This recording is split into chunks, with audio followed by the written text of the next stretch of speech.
Hi, and welcome to the Lowdown with me, Nick Cohen. Something's happened in Britain this summer. It's as if the sewers have burst or the clocks have struck 13.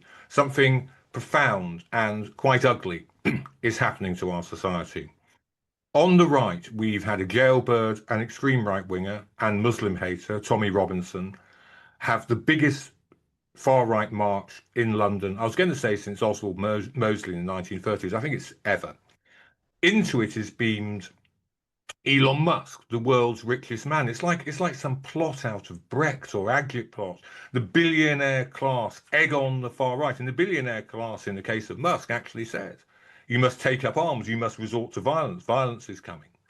A fascistic sentiment, if ever there was one. We've had weird debates on the right, really weird and quite disturbing. That you can't be English unless your family has been in this country for generations, unless, in fact, you're white. We've seen Nigel Farage, who everyone says, there used to be an argument about Farage that he stopped short of going to the extreme right. But he's now crossed that line. I would say he's crossed the border, and he is proposing tearing up the citizenship status of hundreds of thousands of, but get this, black and brown migrants to Britain, not of white migrants from the EU, but of black and brown migrants. We've had no pushback from the right-wing press, worth noting, no pushback from the supposedly moderate Conservative Party. The Conservative Party doesn't go quite as far as Farage on immigration, but goes a long way down the line. We've had Robert Jenrick, the prince over the water, for the Tories, obviously their next leader, I would say, going to Birmingham and saying how shocked he was to go around the streets of Handsworth and not see a white face, as if that proved that Handsworth wasn't integrated, as if integration, again, we go back to you can't be English unless you're white, as if integration depended on the colour of your skin. It's not just the right. It would be a lie and a progressive cope to just pretend the problems are all on the right. At the same time as Union flags have been appearing rather mysteriously all over our streets, a Palestinian flag has been everywhere. And leftists are chanting globalise the intifada. What the hell does that mean? Does that mean attack Jews? Jews are certainly being attacked. Jews are being murdered. It's all swirling around. It's all getting a bit Weimar Republic, a bit too Weimar Republic for my taste. Who better then to talk about it than James Hawes, the author of The Shortest History of Germany, including the history of the Weimar Republic, the author of a wonderful and biting history of England, not Britain, of England, because Englishness is key to this debate. Novelist, philosopher, commentator, art historian, polymath, I would say. James, welcome to the Lowdown. Good morning, Nick. Lovely to be here. Can we just go through some of the stuff that's happening? Do you share my view? There's a really, I tell you what, one reason the left never wins, ever wins, is because it's dominated by graduates who use terms no man or woman in the street can begin to understand. But the Overton window is one of their favourites. What they mean is that the terms of debate have shifted, and ideas that were once acceptable are now fully acceptable, and the fringes become the mainstream. Do you share my view that something like that's happening in Britain right now? I absolutely do. And then not only do I, but so do several prominent members or former members of the Conservative Party itself. You know, we had Amber Rudd on LBC just, I think, 2 days ago, describing what she saw as the astonishing transformation of Jenrick from what she described as a full-blooded Cameronian, who she had supported to get elected on that basis, into someone who appears to be parroting the sort of thing that Hegseth or Rubio would say in America right now, with this war on judges and so forth.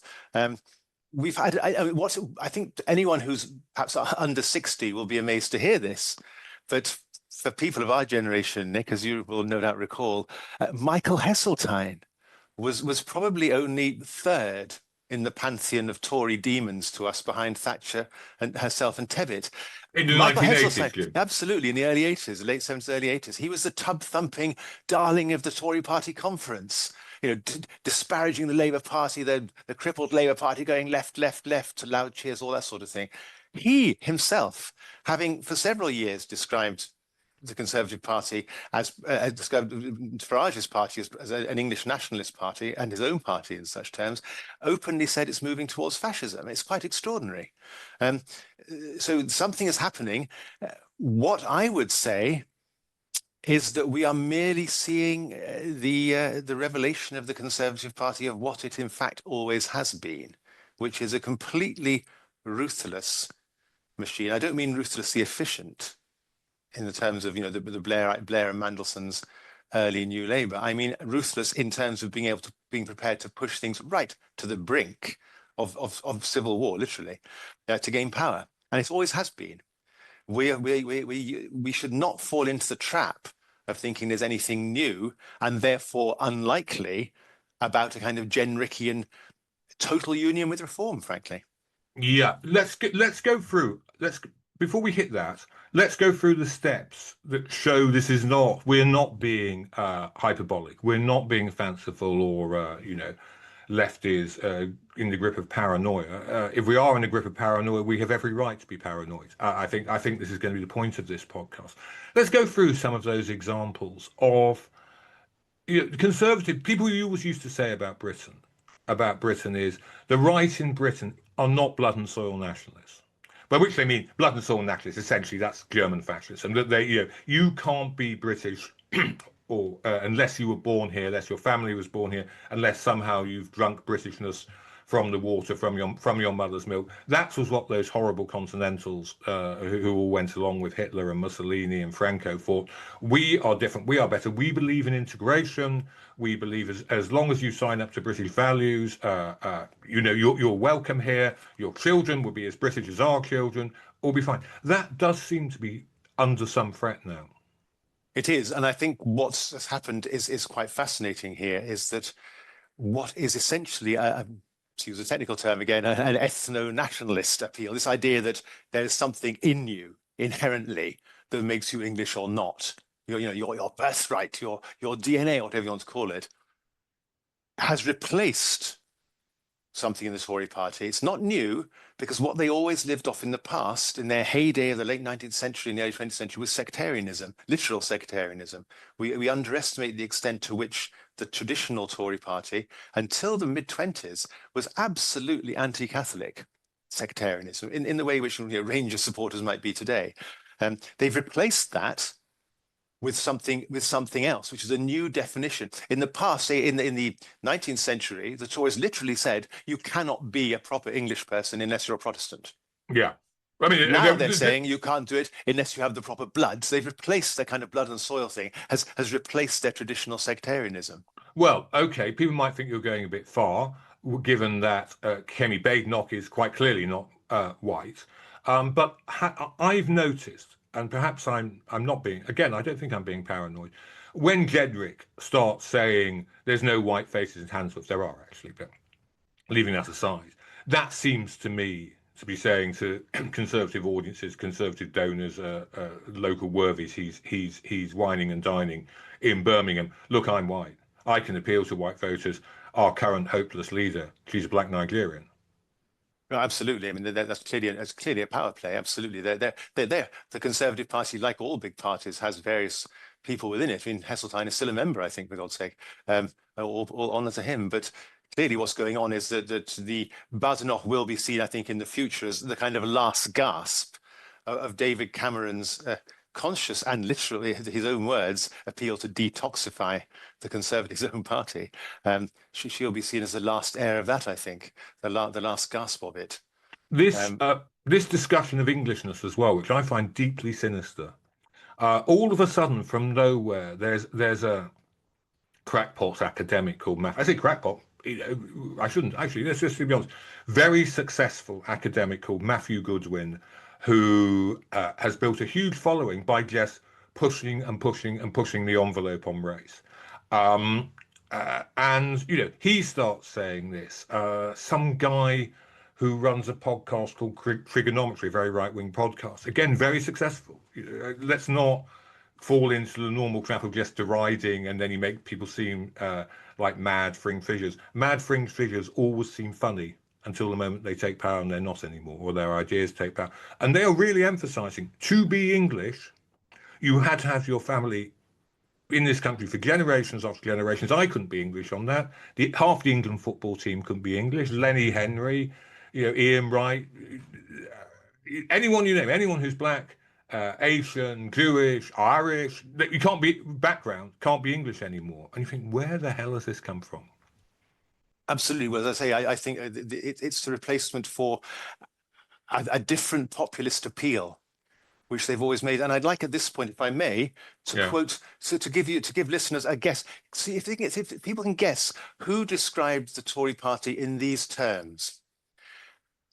Quote, they uphold all law except the law they choose to break. When social order means the order of the Tory party, order is dear to the heart of the Tory party, and order must be maintained by force.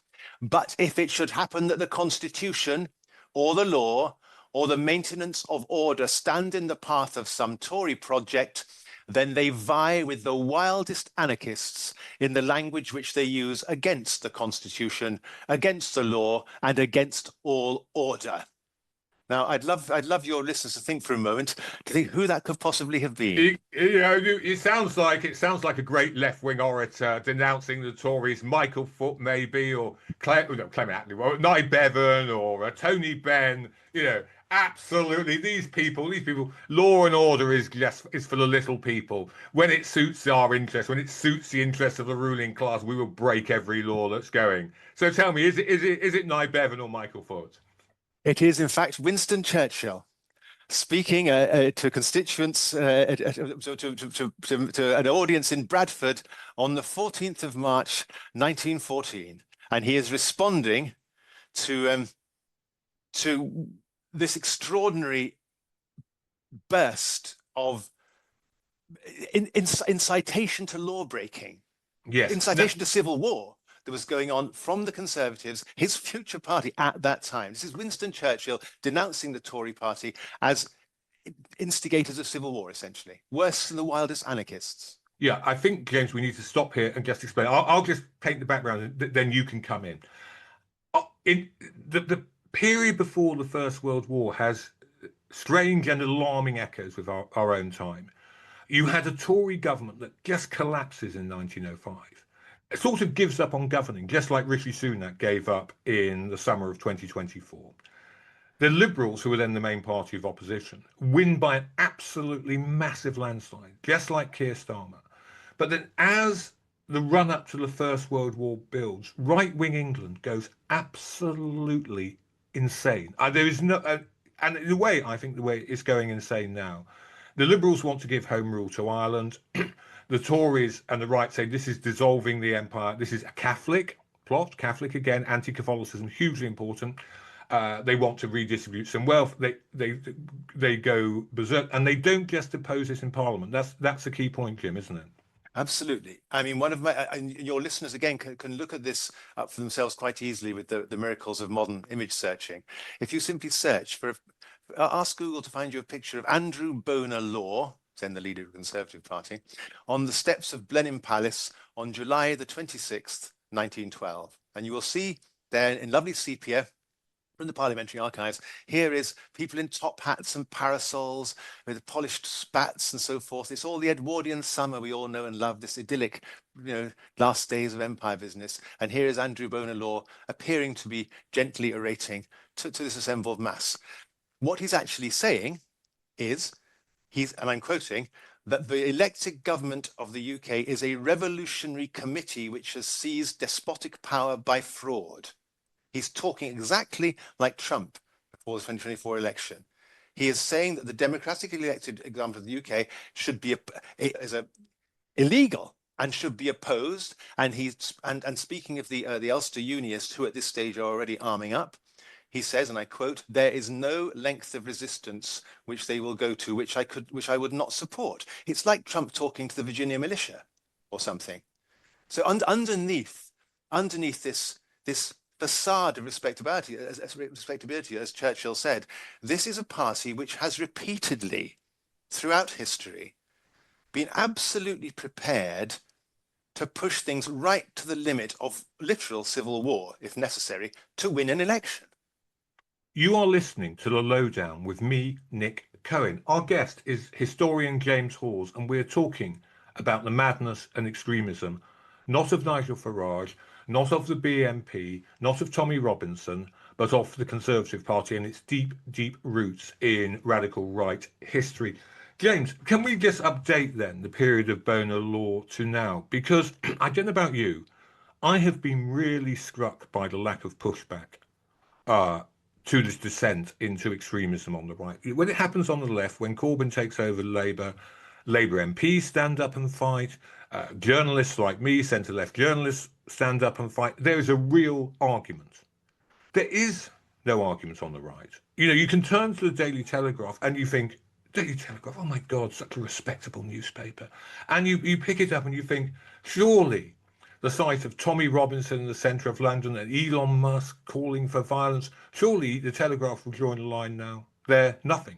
Nothing from Kemi Badenoch, nothing from Robert Jenrick. There is this feeling that there is no dividing line really between the Tory party, or most people in the Tory party, Farage and Reform, and then forces further to their right anymore. Absolutely. Is that fair? I think very fair, Nick. And I applaud you for having said recently in an article, I forget where exactly, that the so-called Tory press has been very notable in the last year or so for being Farage up, not the Tories. Farage, who is notionally the great electoral enemy of the Conservative Party. It's clearly a fiction. I mean, if you look at the YouGov polls as to who votes for which party, you will see that the logic of them, looking at it coldly, the logic of an alliance between them is absolutely iron hard. But both of them increase their votes as voters get older, as voters get poorer, as voters get less educated. The likelihood of voting for either Conservative or Reform gets more likely in exact tandem. It's basically a split between one vote. And anyone who opposes the Tory party has got to understand that it will have no resistance to rebranding, renaming itself. We tend to forget that it wasn't even called the Conservative Party for many years. Between 1886 and 1924, it didn't even call itself the Conservative Party. It called itself the Unionist Party, not Conservative and Unionist, just Unionist. It will rebrand, change its name. What it won't do is change its spots from being a populist right-wing party. Yeah, in fact, Farage is already saying, this is a quote he gave to the PA, Press Association news agency, a few weeks ago. A lot of the arguments that we're making about the costs of net zero, what is happening in the English Channel, have been noticed and very much copied by the Conservatives.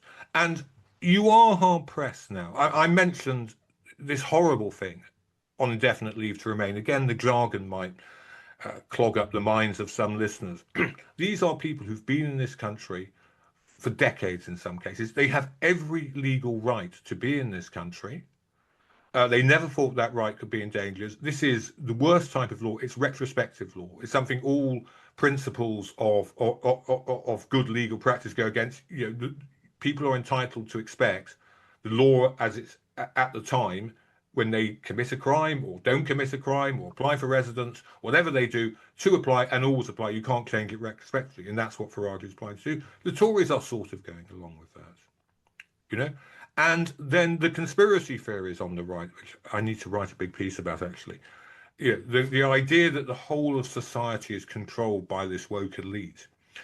We saw that with Jenrick, didn't we, at the Tory Party conference, when he suddenly starts saying, I want to fire judges and want to politically appoint judges myself.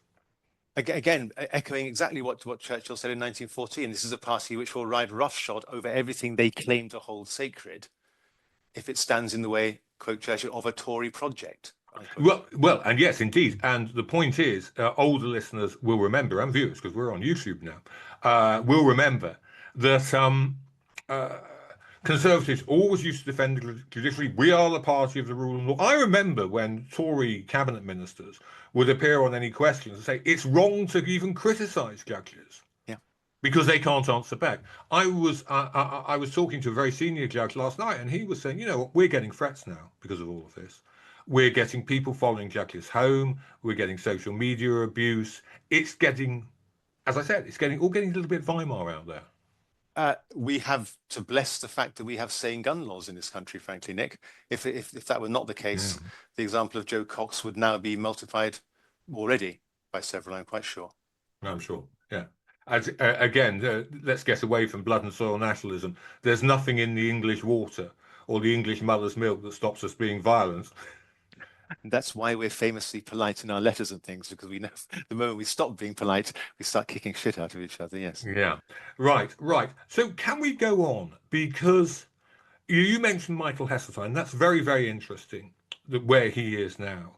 Because you know, it's not just Bonar Law and the strange death of liberal England and Tories inciting the army to mutiny rather than give home rule to Ireland, which is the 80s are in a way a distant mirror of our time because I do dislike the way people sugarcoat Englishness. People sugarcoat our history and say, "Oh, we're not like those terrible continentals who, you know, who go off on insane projects. We're nice, moderate people. The English are moral. The English are good and clever and modest and misunderstood in Flanders and Swan's Line." And they meant it satirically. A lot of people who commentate on politics actually mean it for real. They actually do think that we're somehow better. You did see Thatcher just pushing and pushing and pushing at extremism when she was in power, and that again that buttressed her power. Well, not it. In fact, it enabled her power. If we have to remember that in the early 1981, she was the most unpopular prime minister on record until the last few weeks of Keir Starmer at 16% approval rates. That was the background to what she herself, in words which might have been parroted by Trump today, called her fights with the enemy without, the Argentinians, and the enemy within, the miners. It's also the background to what it always strikes me as a fascinating thing which people don't underestimate. March 1981, she had the lowest approval ratings of any prime minister ever at that time. That's the very month the hunger strike in Ireland starts. She's on the ropes. She's got to get 10 Ulster unionists back into the Tory fold because they're not in the Tory fold, very unusually at this point. And she chooses to make the hunger strike a fight. Yeah, can you just explain what the hunger strike was? Yeah. So if we just go back to March 1981, Mrs. Thatcher has the lowest approval record of any British Prime Minister in history to that point, 16%. She has a small majority. She's in grave danger of a Tory revolt. And that's the very month that Republican prisoners in Ireland decide to have another hunger strike to get recognition of themselves as political prisoners.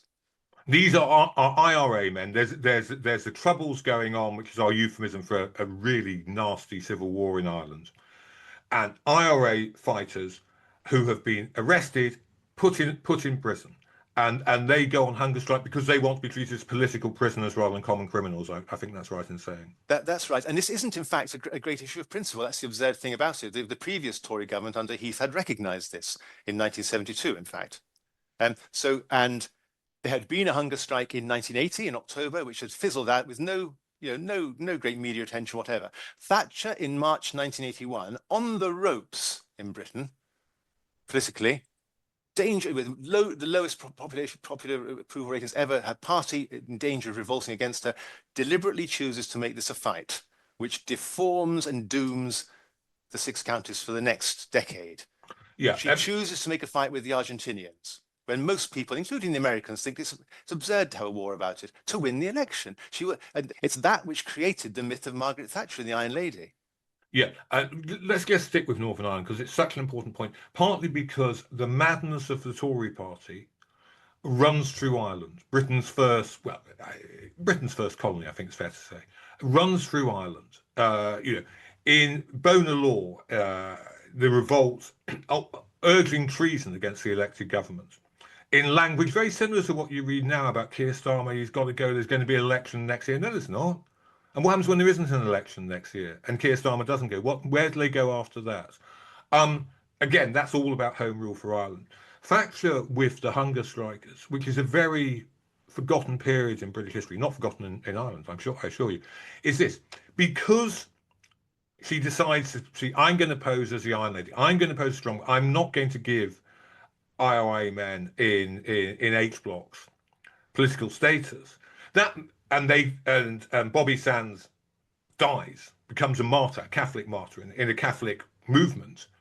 That makes it absolutely impossible for compromise for years to come, because Gerry Adams or whoever in Sinn Féin can't then begin secret talks with the British saying, let's call this war off. Everyone, it's just killing people. There's no point to it, because he would then be betraying the blood of the martyrs. And indeed, when he does finally, when Gerry Adams and his friends finally do reach the Good Friday Agreement in 1997, 15 years later, all those deaths, all those murders, including the deaths of British troops, whom the Tory party is meant to care about, Bobby Sands' family objects.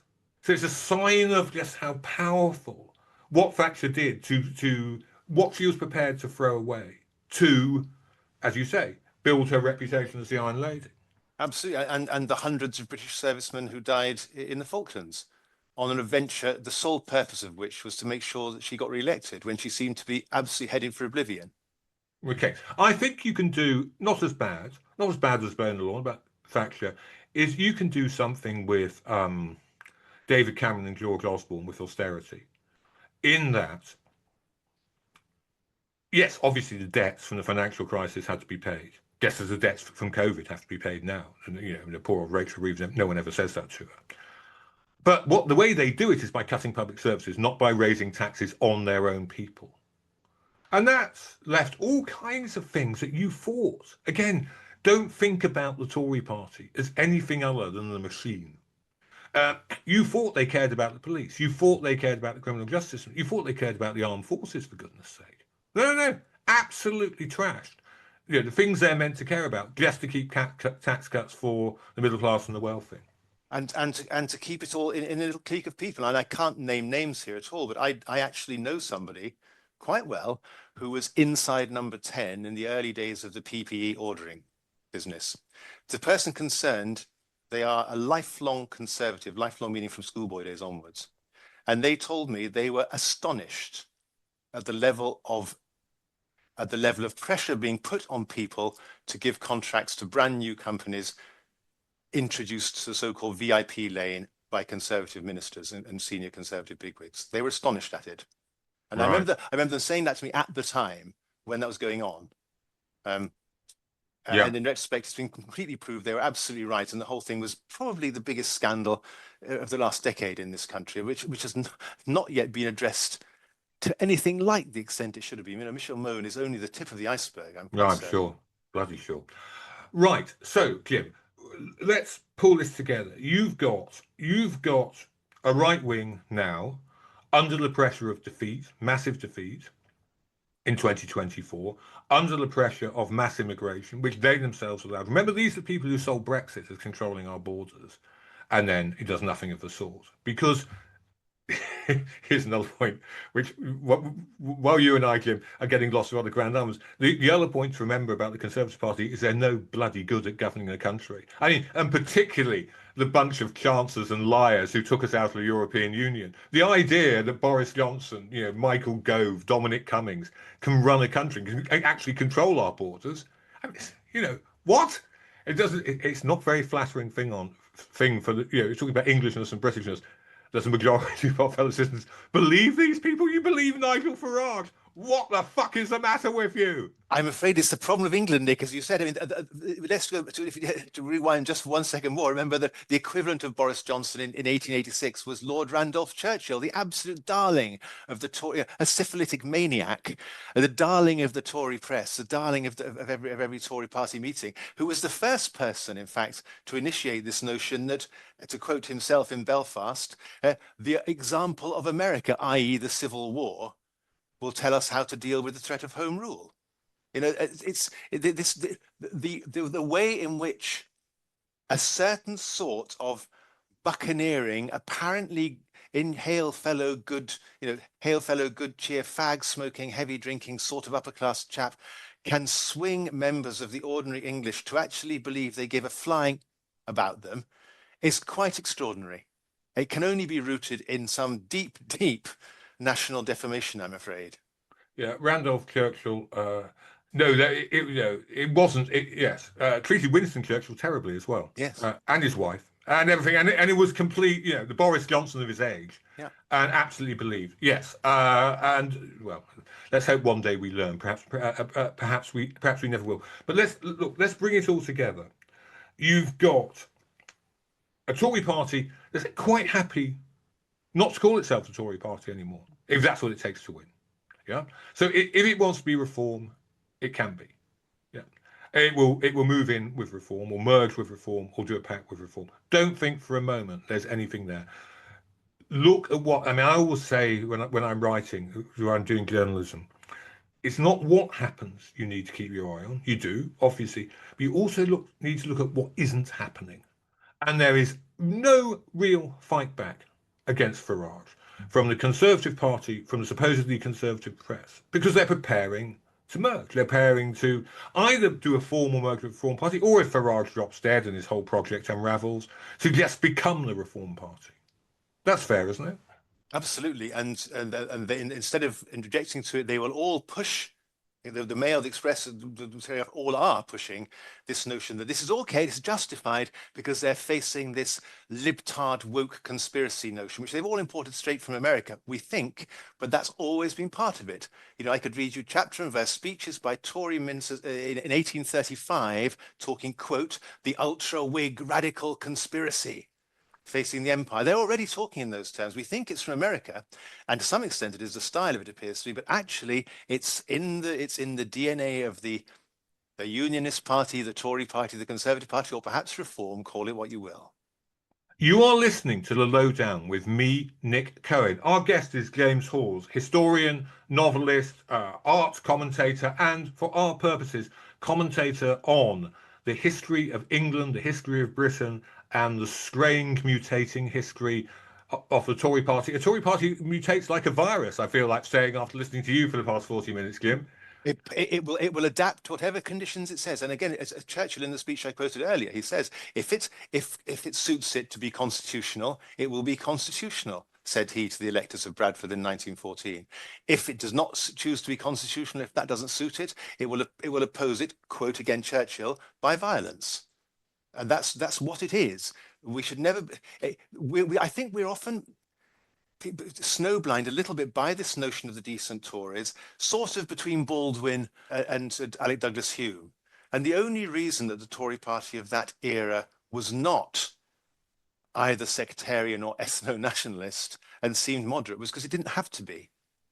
Because once Ireland had left the United Kingdom, or most of it, in 1922, that took 80 MPs away from the Gladstonian alliance, which had been able to face the Tory mass of southern England at election after election. From then on, the Tories essentially were home and dry so long as they held on to the south of England.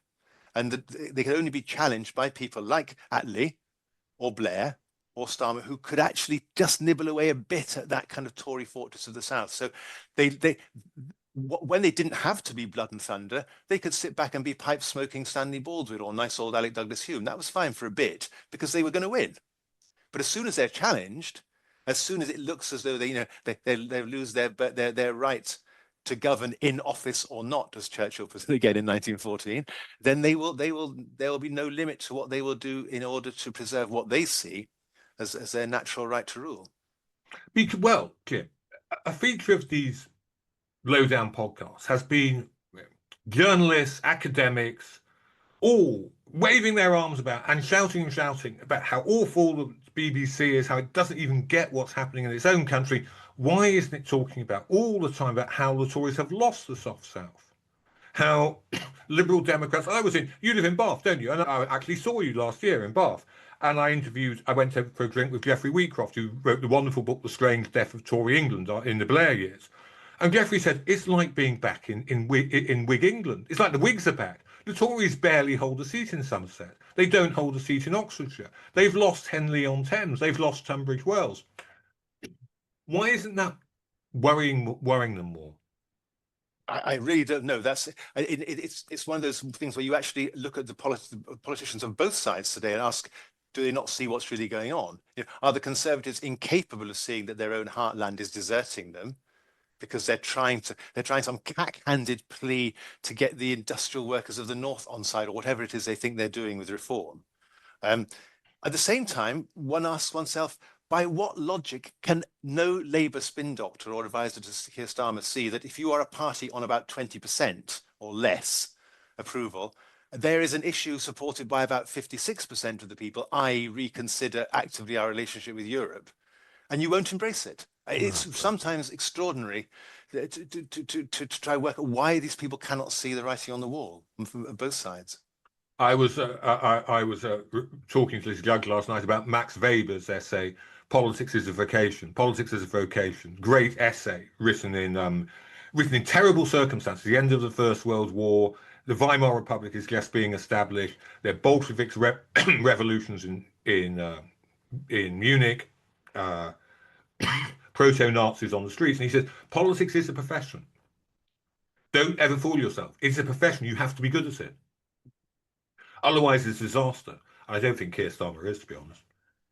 No, well, I think as we said a couple of weeks ago, I mean, this notion that I said then, a couple of months ago rather, with you, that if I sat down to dinner with Sir Keir Starmer, I'd have no idea what he's like, what the dinner's going to be like, what we'll talk about, or anything like that. I'd know with Johnson, I'd know with Kenrick, I'd know with Jerry Corbyn, for God's sake, But he just seems to be a hole. I mean, an emptiness. And I'm speaking as someone who finished his last book with a kind of plea that Keir Starmer might yet be the person to save the UK. Yeah. I'm afraid he isn't, quite Hey clearly. ho, hey ho, hey ho. Where's this all going, Jim? In your darkest of dreams, where's this going? It's going to the final dissolution of the United Kingdom. Hey, quite what? clearly. Why do you say that? Well, it's the United Kingdom is something which is not very old. If you walk around any British city, you're passing buildings which existed long before the UK existed. It was a contraption invented by William Pitt to control Ireland. It should have fallen apart quite clearly in 1922 when 3/4 or more of Ireland decided by force of arms to leave. It's survived. It's been held together because political units are held together by external threats. They always are. It was only 2 world wars that really held the UK together after the Home Rule crises. It's heading for oblivion, clearly, one way or another. I mean, I remember, when I was a kid in Scotland in the 60s, the SNP was an absolute tiny niche thing. Now, and a joke. I mean, absolutely. Cranks in kilts. Yeah. Absolutely. Welsh nationalism, likewise. We're in a situation now. What fascinates me about the present situation is, look at Wales, for example, with the collapse of Labour in Wales means that, unlike England, there's an alternative to reform. There's the Welsh Nationalist Party, which is explicitly a party of civic nationalism, not ethno-nationalism. Like the SNP. Yeah, it says there's a thing we define as Welshness, which you can adopt. Yeah. You can start speaking the language, you can adopt our values, and then you count as Welsh. We don't care where you come from, And they are going to be facing, it's going to be a straight fight between them and reform. And I am afraid, as a historian, I cannot, when you look at the maps of who's going to, present projections, who will win what in Wales, it's exactly the same as a map of a Norman-controlled and Welsh-controlled Wales in 1340. It's quite extraordinary. Old ways are, the old splits are coming back. There's the north-south split in England is coming back. It's heading for the dustbin of history, the UK. Okay, let's try a bit of that. In Scotland, the SNP. And this is just it's not an ideological question, it's a practical question. It's just been in power too long, and maybe it will lose. So where does that leave Scottish nationalism? Well, Scottish nationalism, I think, is in the position now that Irish nationalism was at the death of Parnell, which was at the time widely seen as the end of it. Even 15 years later, James Joyce is writing stories about the utter death of politics in Ireland after Parnell.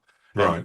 Of course, it didn't. It just took one thing to happen, i.e., the 1910 election, which gave them the decision on who was in power to reignite the whole thing. And I think yes, the SNP it took the poison chalice of Home Rule, of power of responsibility without real power. They enjoyed their ministerial limousines far too much, quite obviously. They enjoyed their limited power, ruined it for themselves. It needs to be purged entirely of its leadership. But the desire, when one looks not at the party, but at opinion polls about independence, separate from the parties concerned, they haven't really shifted at all. It's only going one way, really. It'll revive undoubtedly. And in the number 10 insider, I was talking again. Can't name him really.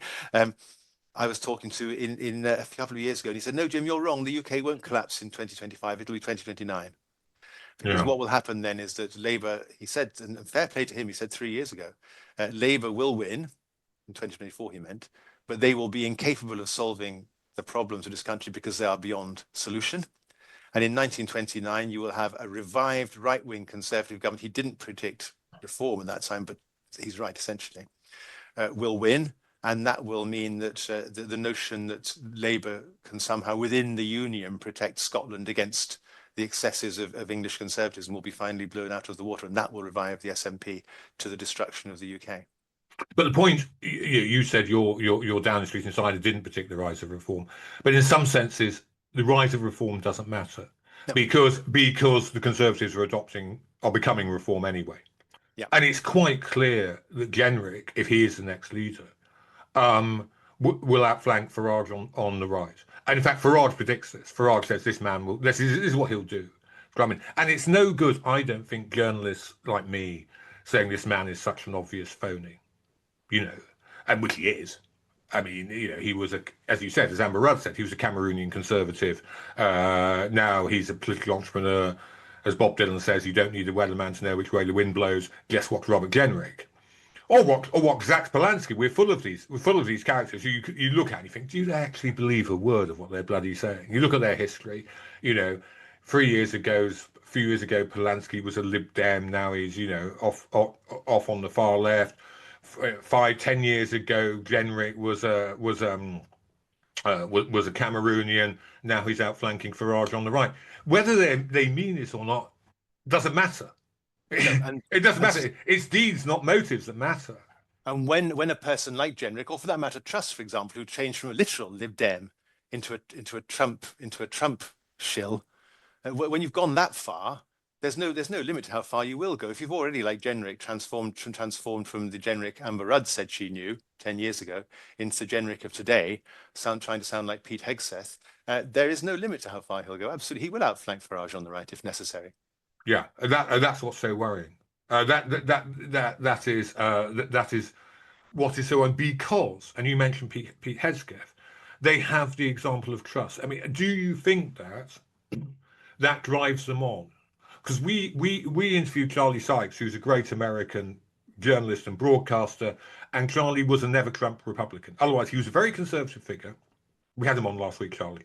Great conservative figure, a journalist, but he drew the line at Trump. And we were just talking about and the way fascism worked in the 20s, the way communism works, the way all extreme ideologies work. Is loads of people all the time think, God, I really wish I could do that. If you're on the left, think, I wish I could just jail all the bankers. And you think, oh no, you can't do that, not in our country. Or you think, if you're on the right, think, if only we could send in squads of paramilitaries to arrest illegal immigrants. And you think, oh, you can't, no, you can't do that. Shame, but you can't. And Trump is now showing them that they can. Absolutely, and I'm sad to say that this is one of the phenomena I predicted in my book, the novel Speak for England in 2005. That a new right-wing populist regime would be accompanied by paramilitaries stopping people in the streets, insisting on seeing their ID cards to see if they were immigrants or not. That sort of thing. There is no stopping it now. It is what really scares me about so-called traditional conservatives who embrace right-wing populism is I think at the bottom of it there is a blithe sense that you can do it okay because it'll all go on really, won't it? It's just a political game. You can get the oiks whipped up about something or other. You can make alliances with Tommy Robinson because at the end of the day, when the cookie really crumbles, King Charles will still be the king, and Britain will still go on. It's exactly what the right-wing German conservatives thought about Hitler. That you can use these sort of figures because at the end of the day, they'll toe the line to their social betters when the day comes, but they won't, because these figures like the MAGA and the Reform voters are not instinctive conservatives at all. They're some weird breed of social revolutionists, and that's what terrifies me: is that the traditional right don't know what they're doing. Yeah. Number of times, George Orwell wrote this line. He meant it about the pro-communist intellectual left of the 30s, but it applies absolutely to today's rich conservatives. He said, they play with fire without knowing that fire burns. And it absolutely sums them up. Yeah. And you mentioned earlier on that this figure, who I happen to know slightly, I had a few drinks with him before he was the Matthew Goodwin we know today. He started off as someone who at least was posing as a liberal, merely warning other liberals. Yeah. But having elected or being kicked, we don't really know why, he left or was asked to leave his university post, has found the truth of the matter is that once you've hitched your flag, burnt your boats to the right-wing populist bandwagon, you've got to get more extreme every week, because for him it's his sole source of income, it's his podcast and his Substack. Now he's got to feed red meat to them all the time. Once you burn your boats and really hitch yourselves to right-wing populism, there's no going back. You will be taken further and further by osmosis. The same applies to the Telegraph. Yeah. It has got newspapers like it. And not just newspapers, sites. Newspapers, in a sense, don't matter much anymore. But, websites, Substacks, YouTube channels. There's a nice phrase, audience capture, which is, you give your audience, whatever it is you give them, right-wing politics, left-wing politics, porn on OnlyFans, whatever. Your audience then wants more and more and more and more, and you can't back out, and you can't confront them. You can't. Your audience has captured you. Well said. And it's just capitalism in some ways. It's just that's your market. The customer's always right. And it's got to have someone. I long for PR in this country. If we had PR, a Liberal and Labour government, moderates, centrists, whatever you want to call them, would be able to govern in this country. Yeah. Because I'm not an expert detailed cephalogist. I don't exactly know what the draining of this broad but very shallow Labour electoral victory is going to pan out like. But one has terrible fears of what first past the post can do. Well, I mean, the first past the post can go haywire in this situation. Yeah. Arguably, it did at the last election. Labour won 2/3 of the seats on 1/3 of the vote. 34% of the vote, something like 66% of the seats in Parliament. There were candidates winning with just 24% of the votes cast in their constituencies because the divisions are so great. And you would have thought that, well, hold on, and I think this sums up our discussion. You could have said, after that election, hey, look, we're going to have a centre-left government for 15 years now. Because for the first time in history, the right-wing vote is split, and centre-left voters voted tactically. Most constituencies in most places in the country meant voting Labour. Some places Lib Dem, few places Green, to just keep the Tories out.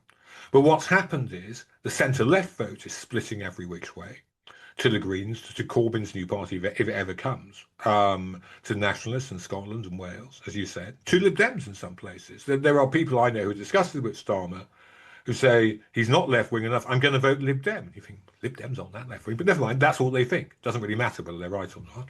Meanwhile, the whole point of your argument is, obviously the right's uniting. Don't be a Westminster journalist and just think about political labels. Look at what they're saying. Look at how they're moving.